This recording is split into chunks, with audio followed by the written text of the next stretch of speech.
पुरुषोत्तमम एक शब्द है, सेंटेंस है, आत्मा का प्रवास। प्रवास कहीं कल्पवास, कहीं प्रवास। तो ये प्रवास का अर्थ होता है रात बिताना, समय बिताना। ये प्रवास है। हम कहीं पे जाते हैं प्रवासी बन करके, वहां कुछ रात बिताते हैं या कुछ दिन, कुछ महीने या कुछ साल, और फिर वहां से हम लोग चले आते हैं।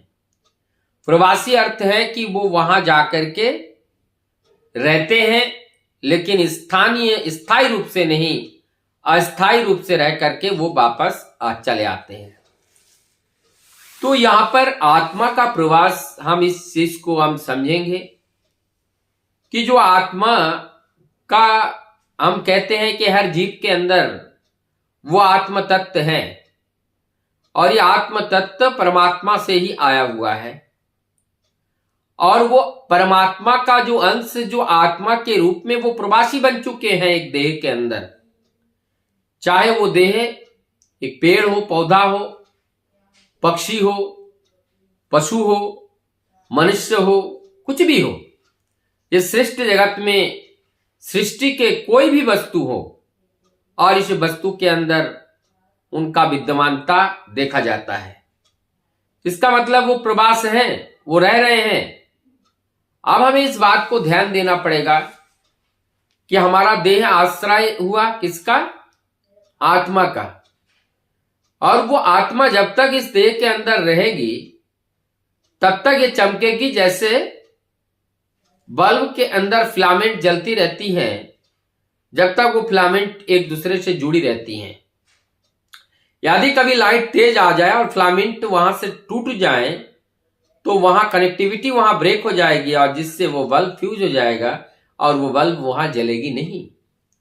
ठीक इसी प्रकार से जब हमारे अंदर जो परमात्मा, जिस शक्ति से हम जल रहे हैं, जिस शक्ति से हम प्रकाशित हो रहे हैं, यदि वो प्राण पखड़ू उड़ जाए, प्राण पखड़ू अगर उड़ जाए तो क्या होता है? तब ये मूल्यहीन हो जाता है। तब इस देह का कोई मूल्य नहीं रहता है, ये देह मूल्यहीन हो जाता है। क्योंकि ये जो आत्मा है, ये कुछ देर के लिए, कुछ क्षण के लिए यहां पर आए हैं, यहां उपस्थित होकर के, विराजमान होकर के अपने कार्यभार को संभालने के लिए आए हैं। लेकिन इनको हम स्थायी ना समझे कि ये कभी नहीं जाएगा। ये आए हैं जाने के लिए, ये समय होते ही ये चला जाएगा। जिसका परम पिता का जो निर्देश है, उस निर्देश के अनुसार जितने देर के लिए रहने के लिए आए हैं उतने देर तक यहां पे रुकेगी, फिर यहां से चल बसेगा। तब क्या होगा? इस देह का क्या होगा? इस देह का होगा क्या? जहां से आया था, जिसके पास से जो कर्ज लेकर के यहां पे आया था, वो सारे कर्ज मिटा करके फिर वो पंचतत्व, फिर वो परमधाम की ओर चल बसेंगे। तो यही जीवन लीला है, जीवन की यही चक्र है। माँ के गर्भ में जन्म लेना, बड़ा होना, फिर शादी ब्याह करके संतान संतति का जन्म देना, या नहीं भी अगर देते हैं तो सन्यास या किसी भी धर्म आध्यात्मिक दृष्टिकोण से अपने जीने का अगर प्रयास करते हैं, किसी देवी देवताओं का आश्रय लेकर के। लेकिन हम चाहे शादी करें चाहे शादी ना करें, हम चाहे देवता को माने चाहे ना माने, हमारा ये देह एक दिन गल जाती है। लेकिन वास्तव में गल जाती हैं जो लोग भगवान को मानते हैं और ठीक से उनको जानते हैं, वही वो मानते हैं। तब उनका एक जीवन की अनुभूति अलग होती है, और उनकी एक भाव देह अलग बनती है, उनकी एक चेतना अलग होती है, और वही चेतना को लेकर के वो देह को छोड़ते हुए वो परमधाम की प्राप्ति हो जाते हैं। और ये जो भाव जो है, ये प्रभु के पास रहता है। इसी भाव का सृष्टि दोबारा धरती पर आने की संभावना बढ़ जाती है।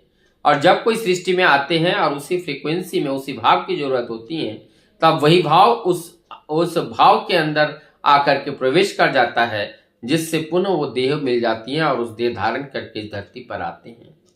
तो इस भाव देह का जाना, इस जो देह का जाना, पार्थिव देह का जाना और भाव देह का रहना, और इस भाव देह फिर अपने उसी अनुरूप जब पाते हैं तो पुनः इनका आविर्भाव होता है।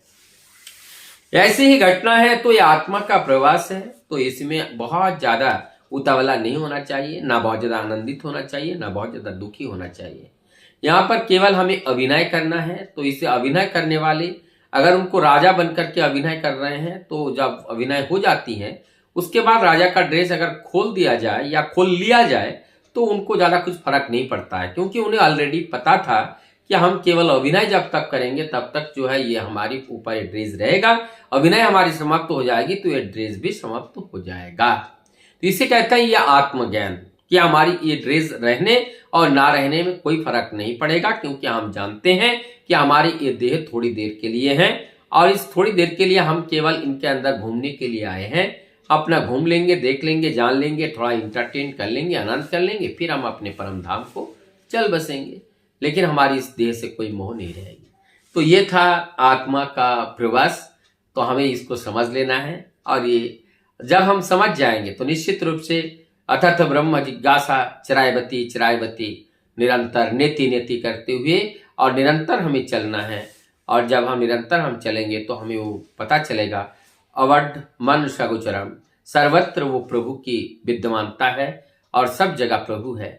जरूरत है केवल उन्हें हृदय से विश्वास करने का, और जब विश्वास करते हैं तो प्रभु का हर जगह दर्शन भी होता है। वंदे